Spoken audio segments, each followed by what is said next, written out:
So, Maia, I'll come to you first, if I may. Some closing remarks and your vision for this positive, hopeful vision. Yeah, maybe this is very down to earth practical, but I've been up here in the clouds for most of this discussion, so maybe it'll balance out. I really think that if we want to go for interconnection, we need to observe, but we also need to figure out how to have our behavior tie into our learner's behavior, our animal's behavior. And one of the things I've been asking clients, I'm doing some work with Mary Hunter and Jesus Rosales Ruiz, asking them, even when feeding their dog, is how do you know when you give your reinforcement signal, your click, or how do you know that your dog is ready to eat? Most of them can't answer it because what they're saying is, oh, I wait a second so that my mechanics are clean and then I offer the food. But they're actually not looking for their dog's behavior between that click and that treat. I think that kind of principle goes far beyond whether we're training with food or clickers, whether we're using social consequences or quote unquote natural consequences. If there isn't a back and forth, then most of the time, the learner with the less power is chasing you. They're following you because they have to. Sometimes literally, how often have you seen someone get up to walk away and their dog's still sniffing and whoop, okay, and they get pulled forward, right? Because there's no back and forth there. So might be slightly controversial, but I hear nothing in this discussion that moves beyond operant learning and beyond behavior environment relations, but it does move beyond our sort of dog trainer, like zeitgeist understanding of what we took from learning science. And there's so much more there if we would go back and look with this lens of how do we connect, how do we build connections, that I worry might get masked if we just run into new labels, if we just think we've explained what those interactions or those relationships look like with new labels. So that's where I'm going. And that's, I'm finding that I hope and I think that my learners are happier with me now, and that I'm a better learner for them now as a result. I love that. And I think this is the key. It comes back to that relationship thing again, and the ability to have that feedback and to see how we're moving on. And I think all things are happening all the time now. I think this is the key. I wrote I was part of the Beyond the Opera conversations with Kim and Kathy, and the important word there was beyond, not instead of. It's just thinking about things that happen as well as, and the kind of complexities of relationships, and so this notion that difference between what we're taught and what we learn, and recognizing there might be other things happening as well as the thing that we're doing regarding the teaching of a task, so Yeah, and if I could just add one more thing. Yeah, we often think about operant learning as something someone does to another, that we do to dogs, but contingencies are happening all the time, all over the place. And when we move, like what you said, Sarah, was so moving to me, when you're looking at your dog's behavior, cookie dose behavior, and going, okay, this is how I would translate it, but what component skills, observation skills does she not have so that she literally cannot do the thing that I'm asking you? That is a conversation to me about going deeper into the operant, about what are those skills? What could I open up for her? What sorts of experiences would be possible for her if I'm really wise and careful about how I curate experiences for her? and Yeah. experiences that are intrinsically valuable for the animal as well. I think this is the key. I think this is the thing about intrinsic and extrinsic motivations, really. I think that's the key. It's just understanding that framework, I think, really. I think so. Sarah, that's a good time to come in actually for your thoughts and your wishes and your positive visions. Loved what Amber said, because that's what I wanted to bring up as well, is the different ages, the different experiences. Where is it starting to unravel for the dogs? And with free work, which is kind of enrichment meets education, where we're really looking at creating what I call stations that help the dog access hopefully rewarding engagements and process sensory experiences in a way that is emotionally and physically enriching too, because we're not asking them to lower their head too much or stretch. We're helping them find their physical balance, which in turn helps their emotional balance. And doing this with dogs and just watching and having framework where we can sit back, do less and watch more, has totally opened my eyes to things like the greeting patterns. that if dogs are given the space and the opportunity to pick up data from unfamiliar people, they do this amazing sequence where they glance towards maybe 2 or 3 people in the group, then they air scent towards them and go back to exploring what stations we've set out. Then they do this sort of casual walk by, but it's only 2 or 3 people, never 5 or 6 or 10, depending on how many people are in that space with us. And then they do this scenting of the person's shoe or knee if they're emotionally and physically safe enough to lower their head. And then they might walk past another 2 or 3 people, and then once they've shoe and lower leg scented, they come in and scent the hip area and the upper trunk. If they're anxious, they might start this sequence from behind the people watching. And then finally, they might orientate themselves and air scent towards our breath, because our breath has a unique signature like a fingerprint. They don't always follow the exact same model, but I've watched thousands of dogs doing this over years before I started to say, you know, I think it's a thing. Because like I said, I don't want to create an illusion of me seeing a pattern and then try and fit everything else I see into that belief. And I don't know how or why, and I've certainly done it, we ever thought it was a great idea to start working towards teaching dogs to come up, touch the back of the hand of a stranger and turn back to their caregiver for that reward. And seeing these patterns across all ages, from puppies right up to adults, has just been eye-opening for me. And once you see it, you can't unsee it. And they also do that in a different environment, but we just happen to notice it in free work. And also looking at the learning history and the learning preferences and styles of dogs from puppyhood up to adolescence. And it always horrified me. And Vicky asked me to do a talk on adolescent dogs years ago when the Dog Behaviour Conference was in person here in the UK. And I had a quick scout, because it's my favourite age group. Had a quick scout around the internet, and at that time there was great information on puppies and adult dogs and picking a puppy and educating a puppy, but the adolescent phase and a website that would have got a lot of traffic was challenging phase. Don't worry, soon passes. And I'm like, what? Soon passes? It's 2 years plus. I know from talking to kids and young adults when they were frustrated and overwhelmed and challenged and conflicted, that actually the way the adult brain develops was probably closer to like 28 years rather than this 21 or 22 that originally science said. And how we get things so wrong for the adolescent dog, and how we don't consider things like acidity changing when the teeth are coming through, but we know about that from the human baby. Some of the research that's happening now for human babies is recognizing that the spontaneous movement in the womb is developing the peripheral and central nervous system. And that spontaneous movement continues, obviously, once the infant is born. And that helps to develop the sensory motor system. So why aren't we looking at some of the spontaneous behavior we see in the adolescent dog as further developing really important structures and connections in that animal's brain and body? And why are we so quick to label behaviors as the dog becoming dominant because they now want to climb on furniture?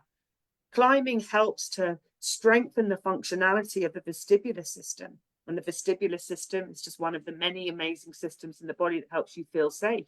And if climbing wasn't such a fundamental part of development, there wouldn't be any play parks for children.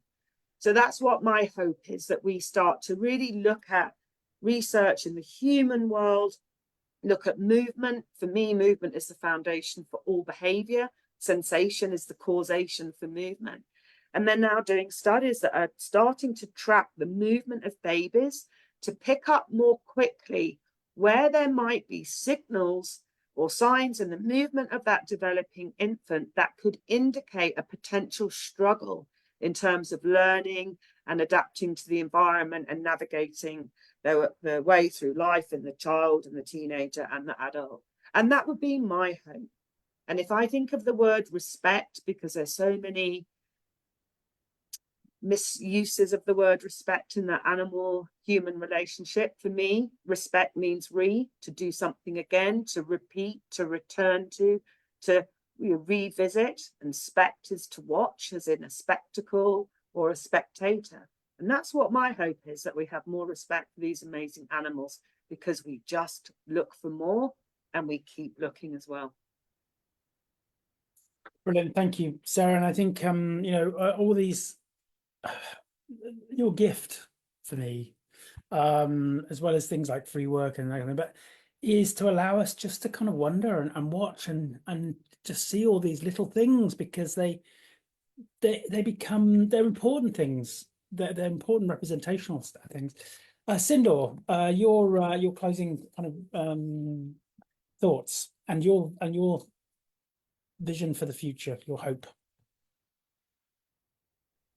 I think I've spoken about it already, so I'll keep it brief. I think for me, the big hope comes from two spaces really. One is the opening up of minds, bringing in multiple perspectives, and I think along with that come in a lot of orthogonal questions that don't always get asked, different ways of looking at things, biases getting questioned, things that we took for granted and never even thought about asking.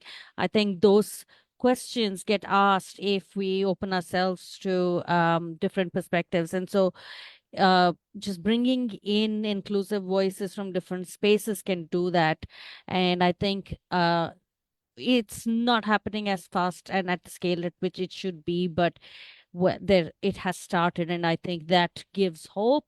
And the other is, of course, conversations around intersectionality, because this is really not just about dogs. This is just so much more than that. And I think that willingness to explore those spaces brings in potential, not just about how we deal with dogs, but how we deal with the other, how we deal with somebody more vulnerable than us, how we deal with social issues that cause imbalances and cause disenfranchised individuals. How do we continue to exist in spaces where such individuals and us occupy spaces together? How do we make peace with that? How do we uh, respond to the social pressures that are applied on us while we are providing care for another individual? So I might want to give you all the freedom in the world, but I have not been given the freedom myself. So how do I do that? So I think these are rich questions to ask. And if we blur the boundaries between species, we get to walk in the kind of hallowed grounds of these questions and the things that it brings up. So that's exciting to me that it's beginning to happen. Although I must say that I do wish it happened a little faster, a little bit more, maybe. Yeah, I agree. But I think what you've touched on there is really important, because this is a part of a bigger picture, and I think society itself is not moving as quickly as we'd like to. I love this phrase. It might be the phrase of the day, actually. This notion of how do we deal with those more vulnerable than us? Where do we draw that line regarding what is supportive and what is an abuse of the power that we have because of the privilege we have over them? And I think this is really important, where we draw that line now. The thing about ethics for me is a personal thing, of course, but it's where we choose to draw that line. And I think when we think about these heavy aversive tools, that is something we need to move away from, because that is about, if we really think about everything we've talked about today, the dogs are the ones who are more vulnerable than us, because they're in that situation, and we owe it to them to understand them more, to be better representative of who they are and what they need. And I think this notion of abuse, for me, any power that we exert over another, if we choose to use it in a way that is controlling, it is abusive, isn't it? Because we are abusing that power. And I think this is important for us, and this is why we are trying to move these discussions very much forwards. Thank you, Sindhoor. I think we must talk more, you and I think we need to find a space to do this, I think, to talk about that side of stuff, because we need that more. It's a big important part of this. Suzanne, you're muted. Oh, there you go. Brilliant. There you go.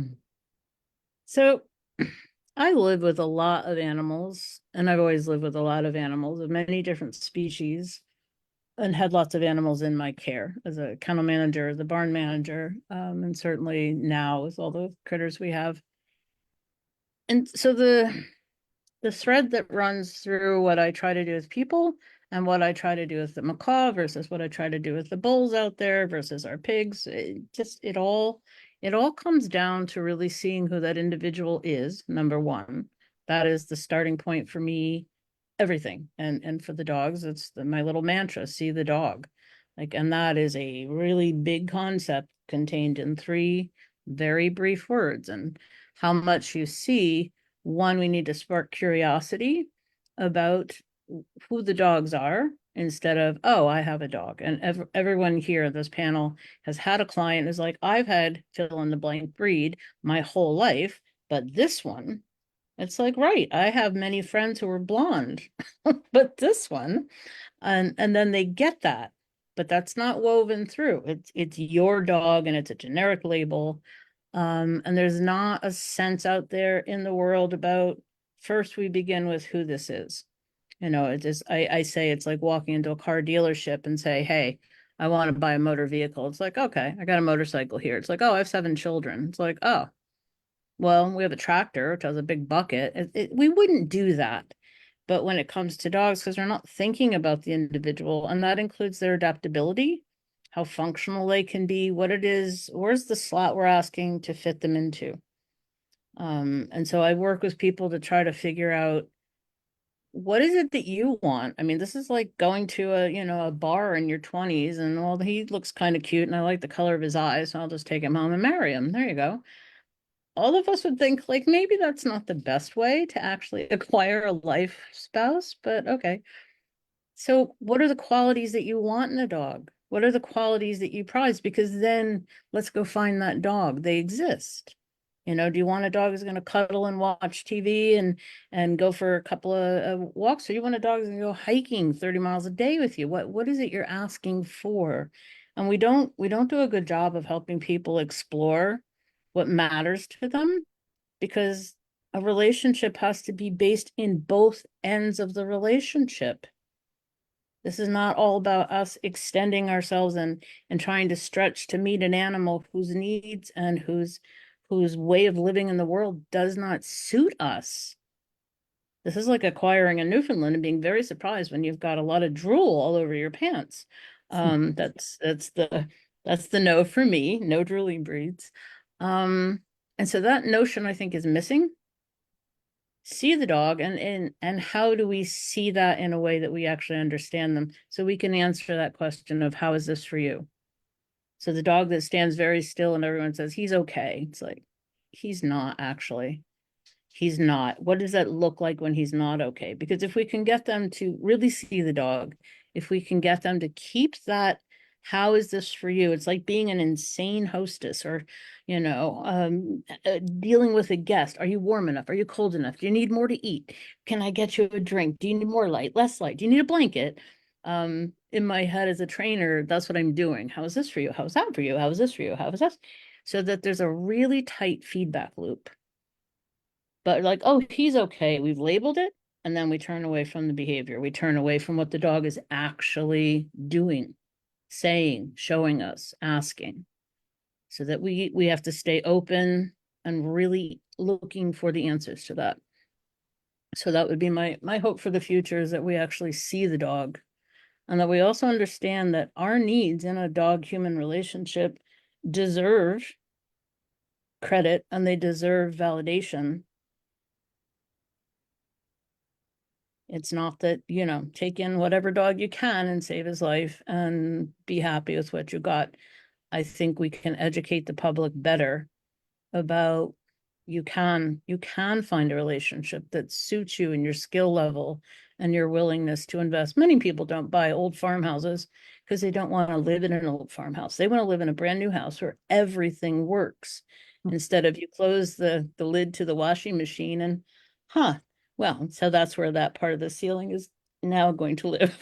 We live in that kind of a house. So I think we can do better on that score and give people better tools so they can actually have the relationship. No one wakes up and says, I hope I have a really antagonistic, frustrating, maddening relationship with this animal today. We don't. There's a something we're after. There's a connection that draws us to animals. And we get glimpses of it, right? We've seen it with others, or we've had it even fleetingly, but we don't understand why it's ephemeral. We don't understand how to keep that. We don't have the skills, and no one's helping us develop the skills to hold on to that. Because you can develop those skills, and they are skills. And I love that's that. what I That's a really tough point. I think what you sort of said there about explore what matters. I love that. This is another part of this conversation, to actually to ask different questions and explore what actually matters.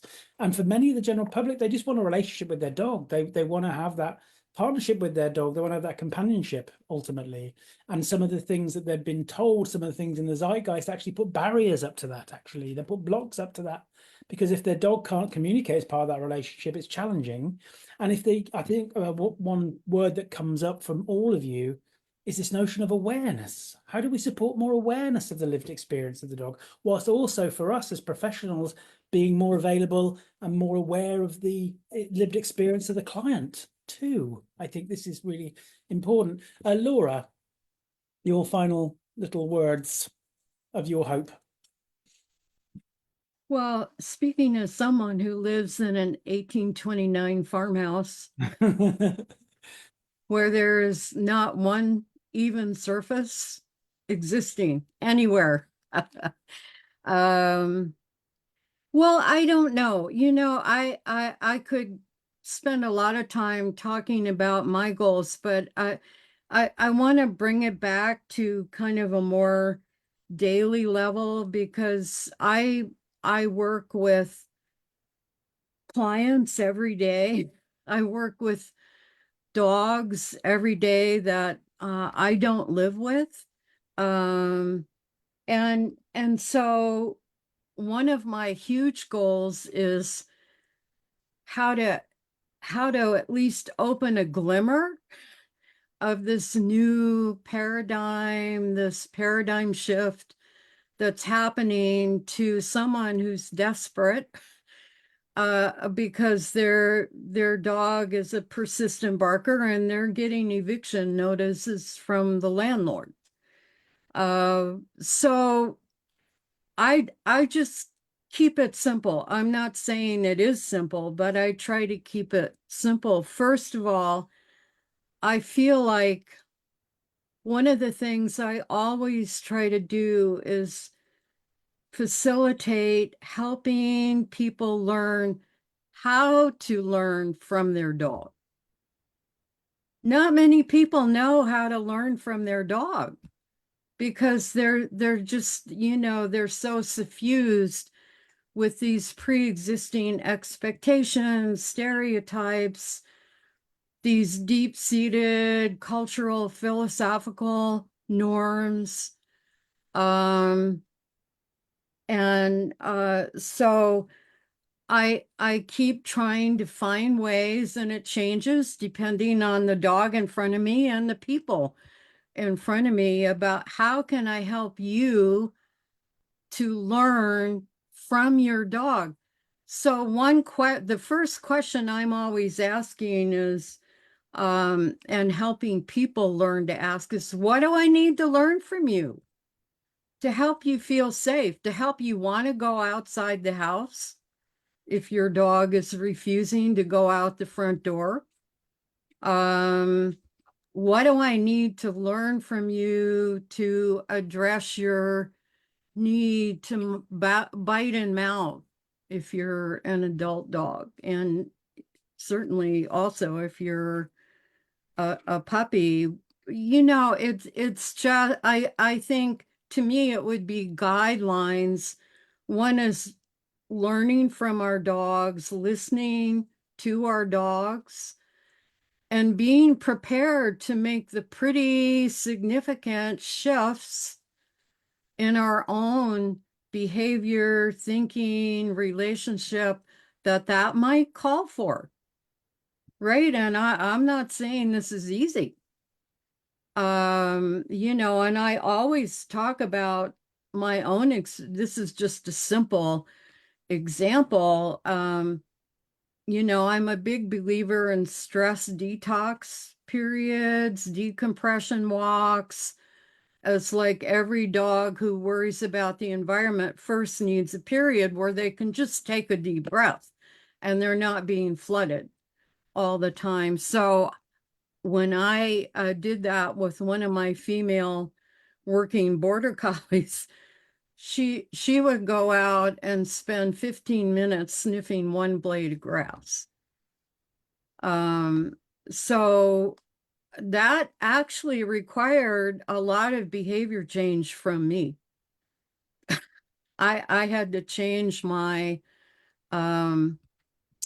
my patience level. I had to learn more. This was quite a while ago about what sniffing was for dogs. And then find a way to really make this a mutual relationship activity. And I did that, and I think I'm a much better person. But I think that's the level at which we can write and say, and I do a lot of webinars and presentations and stuff. That's all well and good, but at the end of the day, it's the people that I'm facing in front of me that I really need to, that I really want to help make this transition, see life in a different way, reframe, repattern. And that is often very hard to do. Yeah, I hear that. Thank you, Laura. I think I like this notion of supporting caregivers to see, yeah, to see what you were saying, Suzanne, see the dog. I think that those three words are really important because again, I think when we truly see the dog in the best way we can, by bypassing some of our own kind of inbuilt biases, again, we realize why we have to move forwards with this stuff. And some of those discussions about how to best just get the dog to comply are not seeing the dog. That's just seeing our need to control. I think that's important. Amber, you kind of answered some of this on your last bit, but is there a couple of things you wanted to say before we wrap up on your own vision? You did touch on that a little bit, but yeah, I mean, not really. So many great things aren't there to think about, and I think I just, as a community of sentient living beings, as we are, that hopefully really to move forward in relationships with all around us, that we sometimes just are able to find space to take a breath, to take time to reflect on ourselves and, you know, the whole wider community around us. Because, you know, I think that there it's easy to lose sight, particularly in this day. Victoria mentioned it, social media, everything's fast, you know, we feel put upon, we feel judged all of the time. What is it? Where can we find the breath and the space to just take a bit of moment to think about ourselves and what we are trying to do and what connection means to us and what relationships might mean to us? And then we can think about, well, you know, how does that apply then to both humans and animals around me, really? And because if we're able to just pause and get that little bit of time, which is so difficult, and stop reacting, then that will provide a greater platform, I think, to move forward in terms of relationship with all the living, you know, sentient beings around us. That's not just about dogs. And know that we are part of a wider supportive community of human beings who generally, the vast majority of us, are just trying to do good, you know, and be both ourselves, but also not to do harm. And maybe that's not always how it's appeared to others, you know. And so it would be great just to find a little bit more space for a bit of reflection for all of us to think, okay, we are a community, we can adapt our way of thinking, we can look at things, we can question things in a way that we've not done before, and what might that mean for all of us together, you know, or at least for us and ourselves and the kind of community that's around us. oh, I love that. I love this as well because I think this is what I want to say to colleagues who we can get very caught up in what we perceive as being the drama, especially on social media. And we forget that actually it's just a small little representation of a little bit of an argument. And we shouldn't let ourselves get pulled into that and take away the kind of light that we're trying to cast ourselves. And actually, a lot of it comes down to just, belief systems and value systems that are different. And I think this is why we wanted to have this discussion today when Victoria and I were talking about this a few weeks ago, because we need to show what the representation of moving forward is then actually, and not get stuck in those discussions still, because it pulls us back a little bit. And I think it creates a them and us scenario. And we've been really careful to curate this conversation today to not be about pointing at specific things as such. It's just about what the representation is and why we all have to think about how we move this conversation forwards, how we change the vocabulary, the language, how we think about what we choose to focus. Victoria, just finishing with yourself, I just want to say before you say your thing, from a personal level, whenever I've spoken to you about anything, whenever I've asked you about some of my crazy ideas that I do you know what, you've always turned up. I just want to say that publicly. You've always turned up. You've never questioned it. And when I spoke at the behaviour conference some 5 years ago now, the first time, you were just so supportive of me being able to share a message, really. And I just wanted to say that publicly, about this thing that we can, and you're a great example, I think, about how we can be humble enough to keep moving forwards and grow. It's not an admission of anything to say, maybe what I did yesterday, I could do something different tomorrow. Well, thank you for that, and I love the fact that you speak at the dog behavior conference and shared your wisdom with attendees, because it's always a learning experience to have you and other speakers on. I would say just very quickly that driving a car is a privilege. It's not a right, and having a dog is a privilege. It's not a right. And all of the people on here are game changers in not just their communities, but to a wider audience. And some people are, most I'd say on here, a world audience. And so there is not a pressure, but a responsibility to distill the great minds and make it as simple as possible for caregivers, guardians, to be able to take on what they've learned today and beyond and do it with their own dogs. And we live and breathe this stuff, but we have to realize that the average caregiver out there does not. They want to make their dog work for them. And so how do we create empathy and encourage learning and harmony and living together? How can we do that as simply and as with as less judgment as we can? How can we do that? How can we effectively move the needle with caregivers? I think one of the ways, obviously, is what we do. And sorry to toot the horn VSA, but we're educating new trainers out there and focusing on cognition as being a really the vital element and the beginning element that all students learn before we even go anywhere else. But also giving that ability for every caregiver out there to have access to the right kind of knowledge. That's where we need to go. And I think we're doing it. I don't think we're at a starting point. I think so many people are doing so many amazing things already.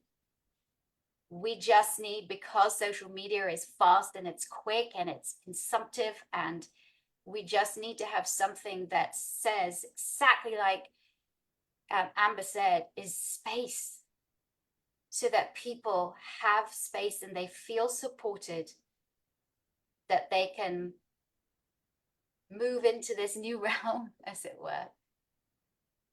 That's my hope. Well, that's a great hope, and it's a great place to finish. And I think this is the key. I think this is one of the reasons I set up the Dog Centre Care kind of group, really to encourage as many different voices in this, and to bring those voices through, so that we can have One of the things that's come up a lot today is this notion of, like you said, Sindhoor, asking different questions. I do feel sometimes like we've been looking through the telescope through the wrong way. You know, we kind of turned it around. Oh, hang on, yeah, we can see more this way. Actually, we can see a lot more things this way. Joe, I can't thank you all. It's been a bit of a kind of a marathon, I know, but you know, I think we've covered so many things that the conversations in the comments has been amazing. People needed this today. As I say, I'm going to put this up on YouTube. I'll look at it and I'll break it down into maybe 3 or 4 chunks, so it's nice and easily for people to kind of take it in rather than sitting through. But those who have stuck with us, though, thank you so much. I feel like we should have a number up on screen to be raising money for a local rescue. It's like a telethon thing. But you know, and I really value all of you for sharing the space with me today. It's just been amazing, and I felt very inspired by it.